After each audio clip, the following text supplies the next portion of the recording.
totally dependable. Plumbing and electrical. 0800 get Laser. Celebrating 25 years of Laser, I'm Kyle, the GM of Laser Group, and this is Laser Across the Network, where legacy meets leadership. To this, when there was 1,000 people, it was kind of amazing. And to me, that's when I realised, holy shit, look what you've created, Pete and Dave. Hey, Terry, Laser Electrical Auckland Central, thanks for joining us in the podcast studio. How are you? Very well, thank you. Good. Now, for those people listening, I know Terry Bluck, and I think I know Terry Bluck quite well, but how would you introduce yourself for those listening who mightn't know you so well? Probably just one of the older now established members of the Laser team. Got introduced to the group by a good mate of mine, Scotty Carr. He was working for Pete and Dave back in the 83, it was. Wow.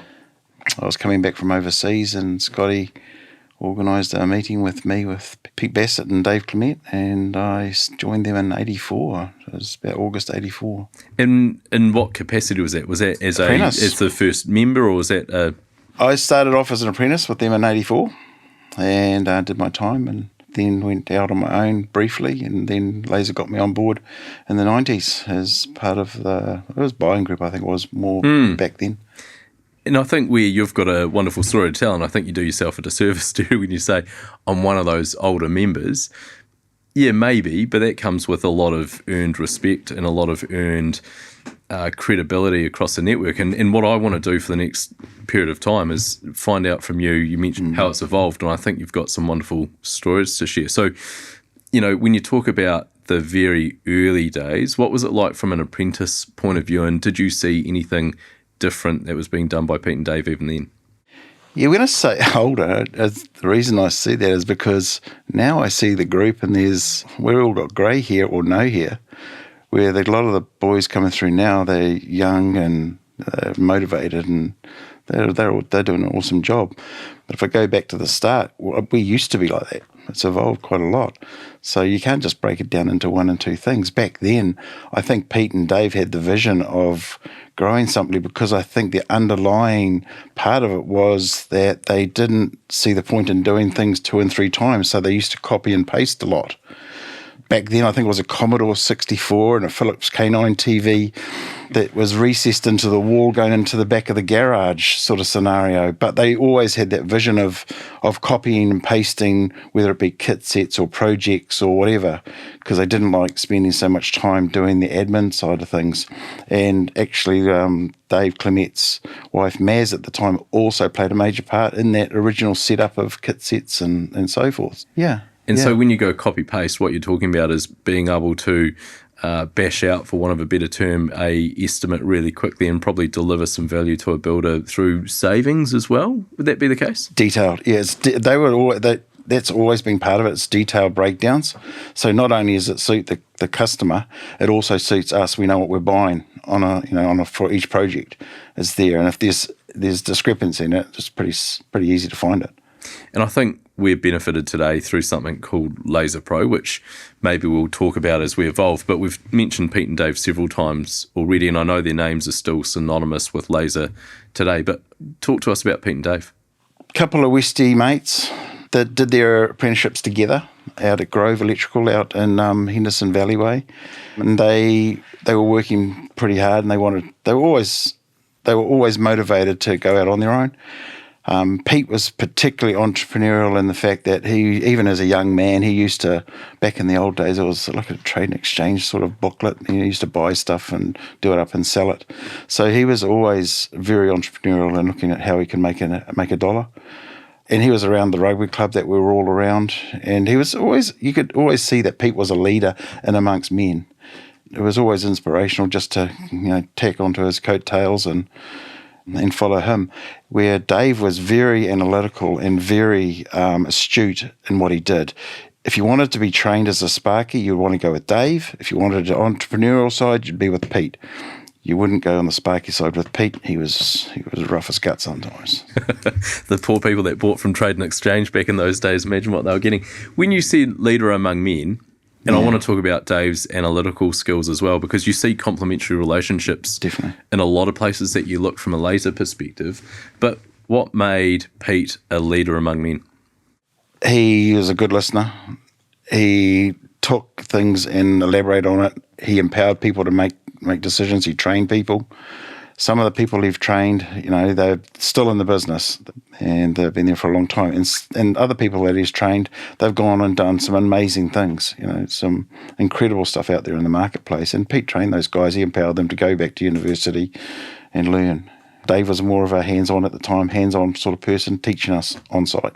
And it is the true humble beginnings, but you spoke about a vision, right? So from the early days for Laser and a couple of entrepreneurial blokes, and you've got what I know today as the pre-builds and things like that. What was the vision even then, Terry? I think they wanted to work for the best too, and still the relationships that Laser have now with the likes of Fletcher's and Signature Homes and all these big businesses around the place, Generation Homes. A lot of the group home builders, that's all because of the relationships that Pete and Dave got back in the 80s. Those relationships have been nurtured really well by some of the Laser members over the years, which in turn has meant that we've got work up and down the countryside. You've got someone down the line wiring something or pre-piping something in the same exact fashion, but turning up with that Laser brand and some of the credibility that comes with that. So how have you seen Laser build that credibility and have some brand momentum behind it over the years? Over time, it's a brand that's trusted out there in the marketplace now. When the franchising side started, it was a little bit crass in the selection process, to be brutally honest. There wasn't, it was pretty much based around good bastards only sort of scenario. But over time, we're very similar in the fact that we want to do a really good job and we're all tied into the brand and love the brand. I think that mutual respect for our brand and what's gone on before has kind of put us in this position. It's something which, even in my role today, I like to think we've got that respect, that belief and that pride in from a brand perspective. How was it built back in the day? Because that doesn't happen overnight. The relationships Pete and Dave created, not only with their team, their staff and so forth, it was also the relationships that he created with the customers, and in turn the relationships that have built with our suppliers. I think those three nurtured relationships have made a hell of a difference to get us where we are today, to the point where some of our suppliers have been with it now for decades. And, they generally care. I think there's a lot of other companies coming into the marketplace trying to duplicate what we do. And I think those relationships that we get from our suppliers and from our team and from our customers, it's... Laser must have expanded across the ditch into probably 2006 off the top of your head? Yeah, it was early 2000s. I think Steve Kyle, who was originally here in New Zealand, he went over there and started it up. Took a couple of key members from New Zealand, which Pete trained up over there as well. And it wasn't long before I think they had more group members than we had New Zealand. Aussies and Kiwis. Yeah, it was simply because of the numbers. It's a massive market over there. So yeah, they overtook us, and I remember that quite clearly. I actually thought, Terry, that this podcast would be really easy. We would start way back in 1983 and we'd finish in 2025 where we are today. But we're going to need to be a little bit flexible because the stories that you're telling are equally relatable way back then or in 1999 when it was a buying group license system to today as you've got new people coming in. And we very much abide by the no dickheads policy. I talk about a beer test, but we want to see people that will uphold the same values that you're talking about in terms of the brand and the pride and those sorts of things. But when you think about the passion that came in with the Petes and Daves of the world, and you go, that was contagious because of relationships. That's not just relationships with suppliers and with customers, but it's between members, right? And so where you go, those first ones, we probably did the no dickheads test. You've probably got some mates from those days that, through thick and thin, you're still mates with today, right? Definitely. That's probably one of the biggest positives about our group. They are mates for life, and sadly we've lost some of them along the way for various reasons, obviously, as we're getting older. I'm just thinking about it now and it kind of brings a lump to your throat because there's some real good buggers there that are not with us, or for whatever reason they're no longer in our group for health or whatever reasons. Now, I know as a recent motorbike or motorcycle tragic myself, right, you've long been an owner of motorcycles and things like that, which ties into the monkey off your back. So describe that, what it means and how it's benefited the group. It started off first of all, we were looking for a charity that we all felt was beneficial. In that scenario, it was Beyond Blue. It was the very first one that we did, which is an Australian form of mental health. And straight away, I was not going to miss out on that one. And we went over there and rode postie bikes around Australia. That's when you first really got to meet your teammates and find out a little bit more about them and why they were doing it. And then it just became, where we going next, who we're supporting next. And over the years, each of the individuals within that group, they've come to each of us to talk about their current areas of concern or everyone goes through it. We call it the black dog sometimes, the monkey off your back, the black dog, whatever you want to call it. Everyone at some stage will go through it. And so don't hide and don't go cower in the corner. Go and talk to your mates. How are you seeing the group evolve? This is probably going to be really good because if we can tell, we're here to help, okay? So if you want to reach out and talk to us, don't be afraid to reach out and talk to us. All the fundamentals are there, so come and talk to us. We've been through it. Like we've been through the stock market crash. We've been through the global financial crisis. Now we're going through whatever you want to call it, So we've been there and done that. And you've got all these young guys coming into these teams. They're family members. So they've been taught probably by the best, their dads, who they're probably proud of, but they haven't actually gone through these tough times. Chat to the experience and know that it's going to pass. Now, like I said before, we sort of started 1983 and we've come to the present day again. Yeah. I want to go back just a little bit.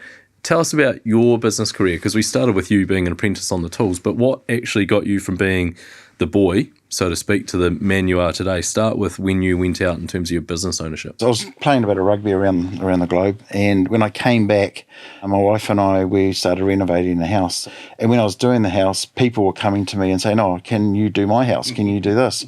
So it just started growing, and I ended up getting more and more sparky work. And then Pete and Dave approached me about the buying group. Yep. Because they said, it doesn't make sense, we're competing against the same people. And it was really good because Pete and Dave were helping me grow my business because they didn't have all the resources to do it. So they approached me about doing certain projects. And then it just grew and got bigger and bigger. And then they thought they better formalise it and turn it into a franchise. There was another franchise around, and I got a gut feel it was something like Green Acres or something like that. It was one of those first franchise things come around, and I think Pete was a friend with Adrian Kenny, I think his name was, who owned Green Acres way back then. And so that was probably the situation where Pete's epiphany happened and thought, I want to copy and paste this and turn it into, a more viable, profitable. It's not the first time we've seen copy-paste, but you can take someone else's idea, copy it, and do an adequate job of it, right? But what's been the mark of Pete and Dave and of those members from the early days, so to speak, that's actually turned Laser into what it is today? They just worked. They gave it a go. They rolled their sleeves up and they went for it, and they grew fast too. And then they said it was 87 stock market crash, but it wasn't. It really hit us a little bit later. It was a little bit later on. So they had to retrench, but they set up systems and then they grew in the 90s.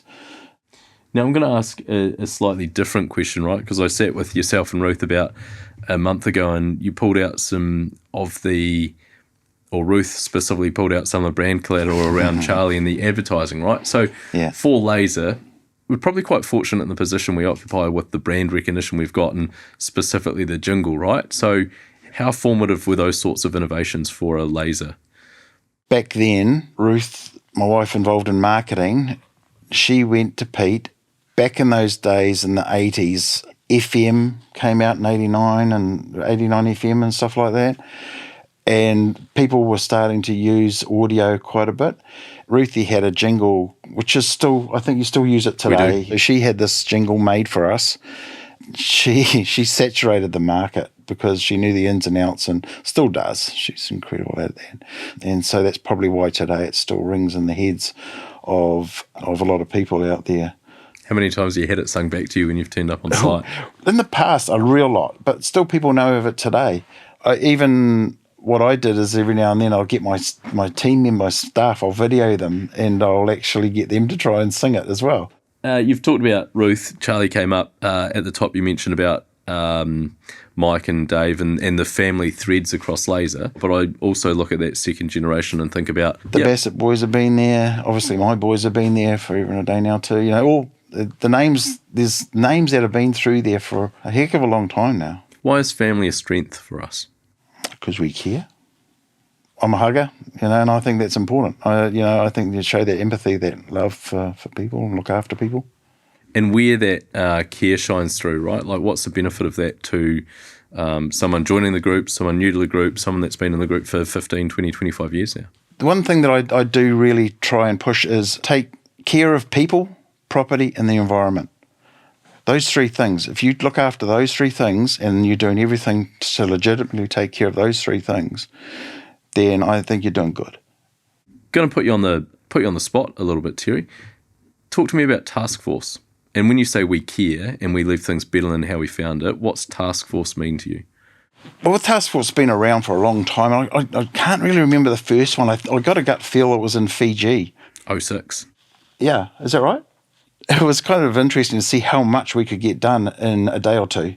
And again, we can't do that without our suppliers. You know, yeah, we'll do the manpower side of things, but our suppliers can come to the party pretty much every time we do a task force. And then just to see the reaction of the people that it affects, that was empowering. That was amazing. So I think that's really important, just to keep giving. And for the story that you tell, and I can tell for the passion in which you tell it too, I think about it's not the credibility and it's not the mana, but it's the passion that's existed across the group and the expertise too, I think. So on that note, we've talked about the 40-year tenure, for example, of Laser, how it was first conceived to how it turned into a buying group to where it is today. Do you see a theme that's been consistent across that will be carried forward for the next 5 and 10 and 15? And what's your want for Laser? Just keep giving back to the community. I think keep supporting the community, keep giving back to the community.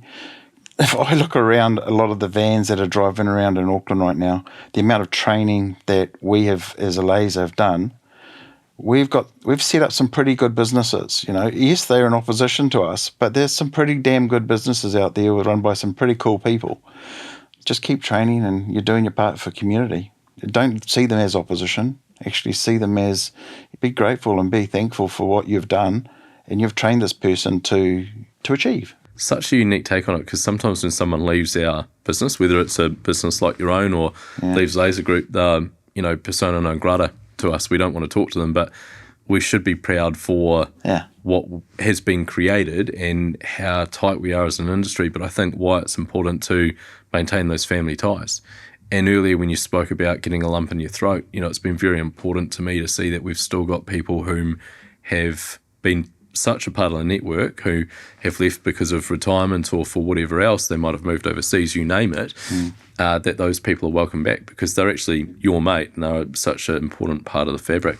To the last question for me, I've talked about memorable moments. Is there any other memorable moments for you? When I say memorable, it's like a holy shit moment. It was, we'd ridden around Australia, we got to the conference, I didn't really take heed of what was going on, and then we walked into the first day of this particular conference. I walked in through the thing and everyone was sitting down, and there was just, it appeared to me like hundreds of round tables with thousands of people. And going from the very first little conference we had was on a boat. Phil Helly's. Yeah. Out on the Coromandel there when there was about 8 or 9 of us or something like that. Something crazy. To this when there was 1,000 people. It was kind of amazing. And to me, that's when I realised, holy shit, look what you've created, Pete and Dave. And that was an amazing moment. You know, it was something I learned some 5 years ago. We know how to put on a bloody good conference. And you talked before about how it's just a snippet of 2, 3, 4 days, and how do we extrapolate that across a year? And we spend so long building up to it, and we have this wonderful time, and then there's a tail from it. But we need to make sure that we maintain those connections, and I think that's something you've done really well, where you've demonstrated care, taken phone calls, and illustrated what it means to be Laser member. From me, Terry, I want to say thanks for joining the podcast. Is there anything in closing for you that you wanted to say? Just keep caring and training people. I think look after people. If you've enjoyed the episode, subscribe, like and follow where you get all your podcasts. Give us a review and find us at lasergroup.co.nz. And here's to another 25 years. 0800 get lasered.